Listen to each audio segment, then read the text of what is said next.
আসসালামু আলাইকুম প্রিয় দর্শক, সকলকে স্বাগত জানাচ্ছি ডক্টর টিভির নিয়মিত আয়োজন স্বাস্থ্য সমাধানের আজকের পর্বে। দর্শক, আজ আমরা একটি দিবসকে কেন্দ্র করে সাজিয়েছি আমাদের আজকের পর্ব, অর্থাৎ বিশ্ব অ্যালার্জি সপ্তাহ চলছে। সেই উপলক্ষে আমাদের আজকের পর্বটি সাজিয়েছি। আজকের বিষয় স্ক্যাবিস। এই রোগটি কি, কেন হয়, এর কারণ, প্রতিকার, লক্ষণ এবং উন্নত চিকিৎসা সম্পর্কে জানব।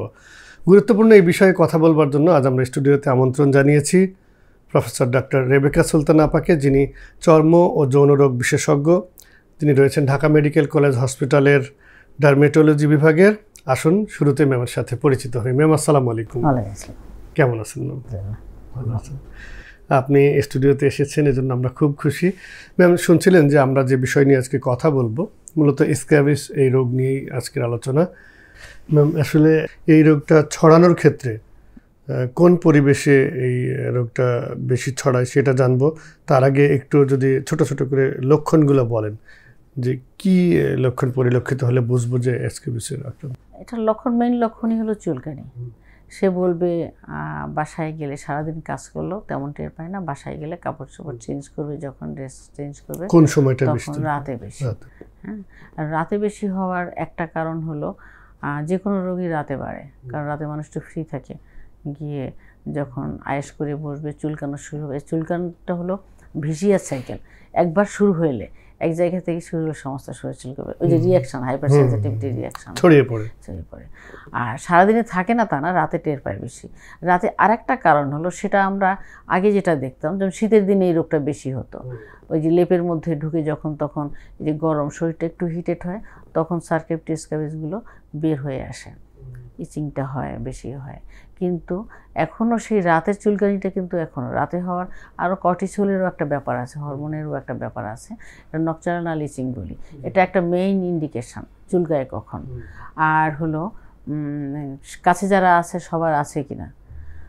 আর একটা প্রশ্ন হলো যে এই চুলকানিটা হলো রাতে হবে আর ঘরের সবার থাকবে আর সিভিয়ার ইচিং, এটাই লক্ষণ।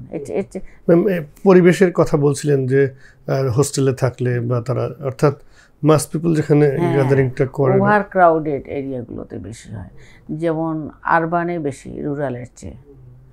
কিন্তু আগে দেখা যেত উল্টা, আগে গ্রামের আনহাইজেনিক কন্ডিশনে যারা থাকে ওদের বেশি হতো, এখন গ্রামে কম। আমরা দেখি যে হোস্টেলে আমাদের থাকতে হয়, মেস করে বাসা বাড়িতে, বা মাদ্রাসার ছাত্ররাও একত্রে থাকে অনেকে, তাদের তো এটা একটু তাদের বেশি হয়। তাদের হওয়ার কারণ হলো, একটা বাচ্চার হলো ওইটা ছড়িয়ে যায়, সবাই দ্রুত ছড়িয়ে যায়। আবার একজন ট্রিটমেন্ট নিল, সবাই তো ট্রিটমেন্ট নেয় না, এই কারণে মাদ্রাসায় অনেক বেশি পাই আমরা মাদ্রাসার স্টুডেন্টদের।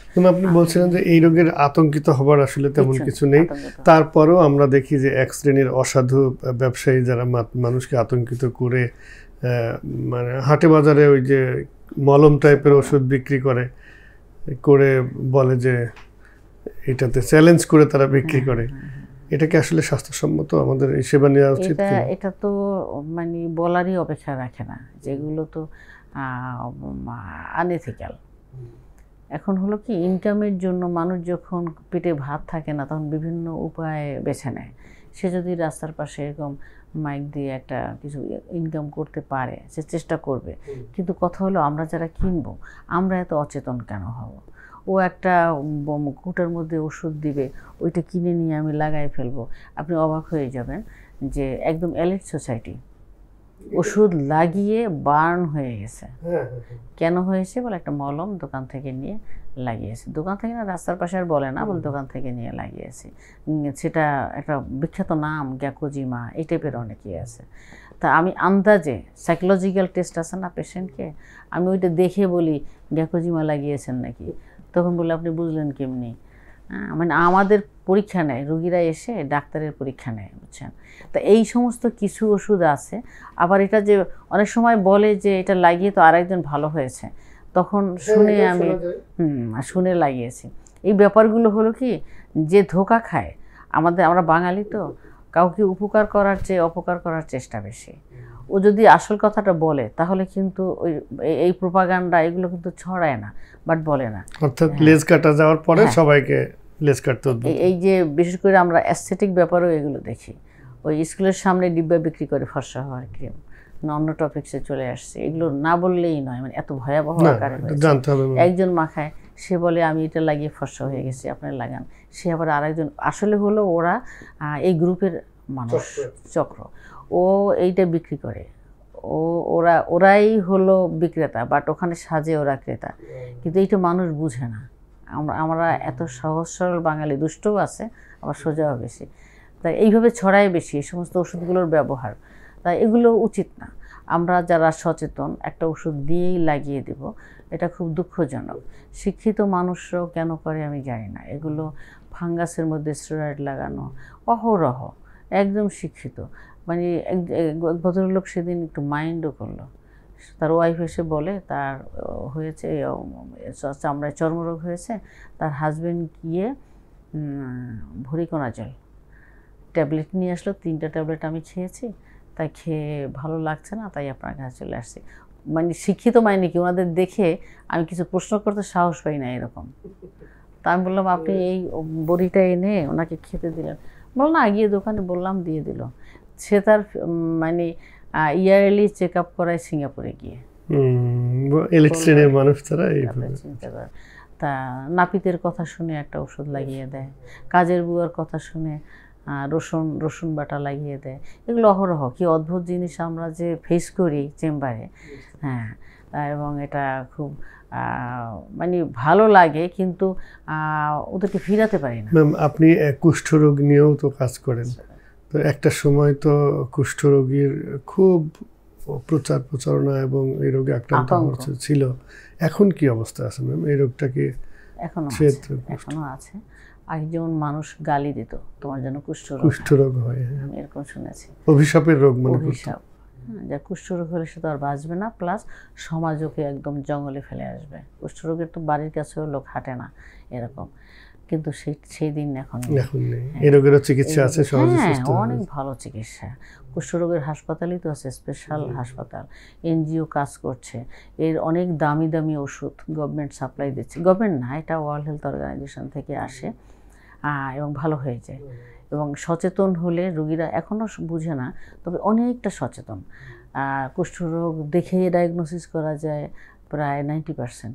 10%-এর জন্য আমরা ওদের হাসপাতালে টেস্টের জন্য পাঠাই। সুতরাং দর্শক, এই জাতীয় রোগ নিয়ে আর ভয় পাবার কিছু নেই। ম্যাম যেভাবে বলছে তাতে করে আমরা খুব সহজেই এই রোগের চিকিৎসা সেবা নিয়ে সুস্থ হয়ে উঠতে পারি।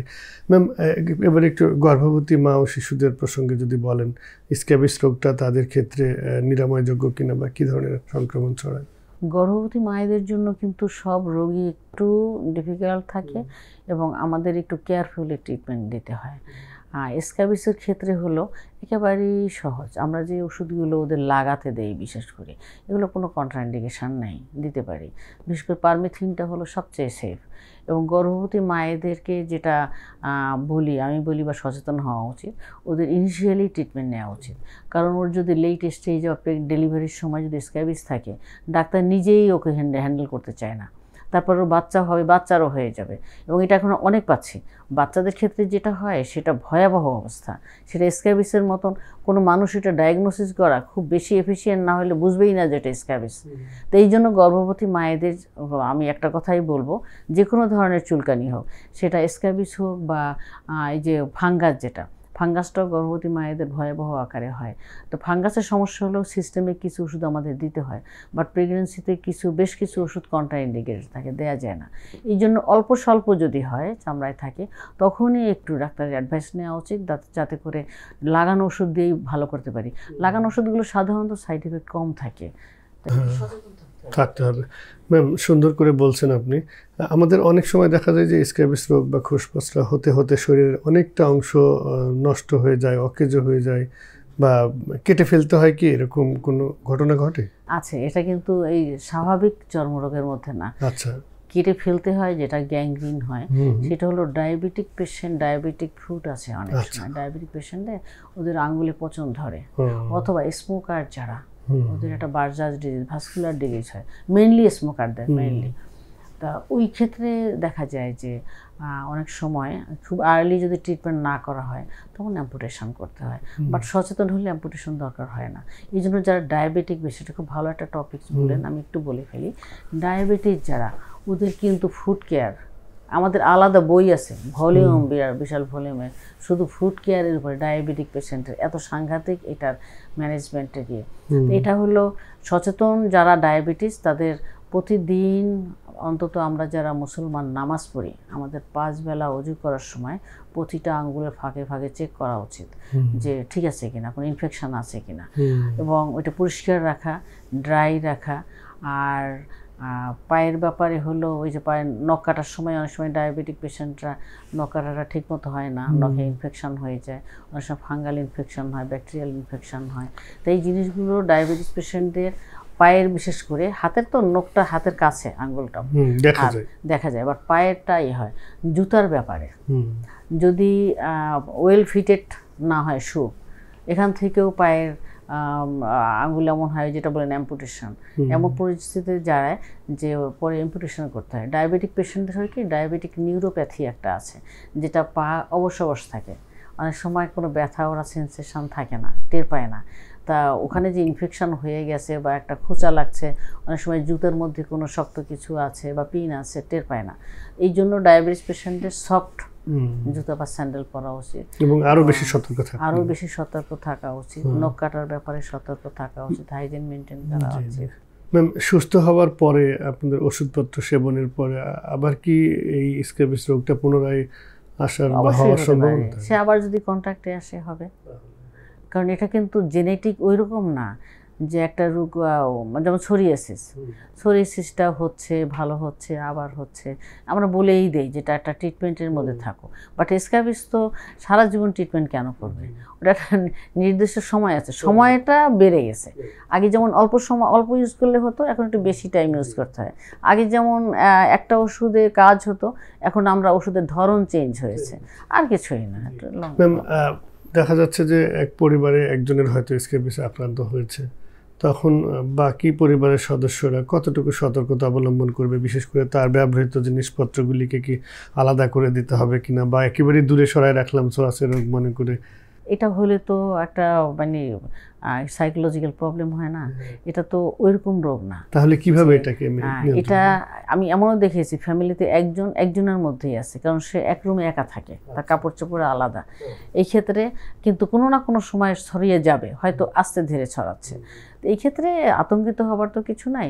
যার হয়েছে তার হলো ভালোভাবে ট্রিটমেন্ট করে, অন্যদের ওই যে বললাম মোটেই নেই, তারাও একবার অন্তত ওষুধ লাগালো, তাদেরও কাপড় চোপড়গুলো একটু আর আলাদা টাওয়েল, আলাদা গামছা ইউজ করা তো সবসময় উচিত, আলাদা বেড, আলাদা বেডশিট এগুলো করবে। বাট হয়ে গেলে পরে একবার আলাদা করে দেওয়ার তো দরকার নেই, ওকে ট্রিটমেন্ট করিয়ে ফেলা ভালো। আমরা অনুষ্ঠানের একেবারে শেষের দিকে আছি। সর্বশেষ দুটি বিষয় আপনার কাছে জেনে নেব যে এই স্ক্যাবিস চিকিৎসার জন্য এখন আমরা আমাদের দেশের চিকিৎসকরা, স্বাস্থ্য ব্যবস্থা যথেষ্ট উপযুক্ত কিনা, নাকি আবার দেশের বাইরে যাওয়ার কেউ চিন্তা করতে পারে? একেবারেই হাস্যকর ব্যাপার। দেশের বাইরে আমাদের শুধু স্ক্যাবিস না, বড় রোগ নিয়েও যাওয়ার কিন্তু খুব একটা প্রয়োজন আমি মনে করি না। আমাদের দেশের সব ধরনের ট্রিটমেন্টই কিন্তু হচ্ছে, শুধুমাত্র প্রচারণা নাই।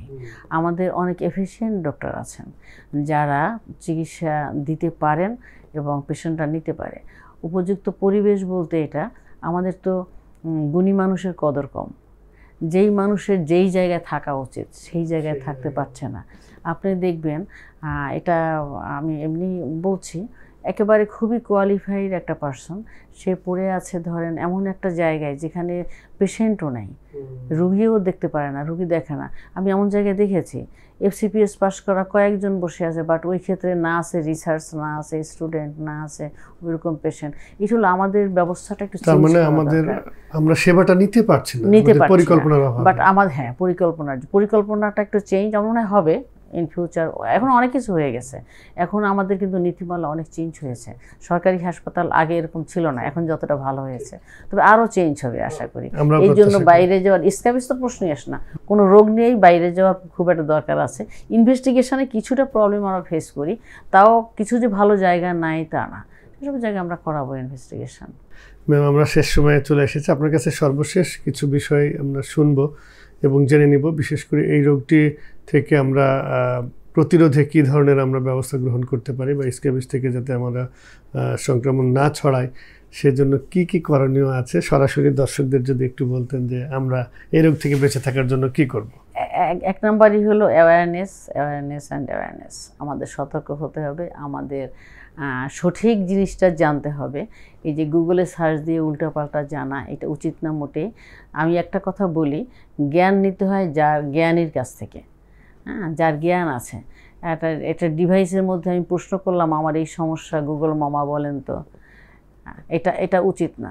যা জ্ঞানী বলতে আমরা যারা চিকিৎসক আছি, আমাদের কাছে আমরা যেটুকু বলি সেটুকু একটু শুনে সেটুকু কাজে লাগালে আর কোনো বড়সড় কোথাও যাওয়ার দরকার নাই।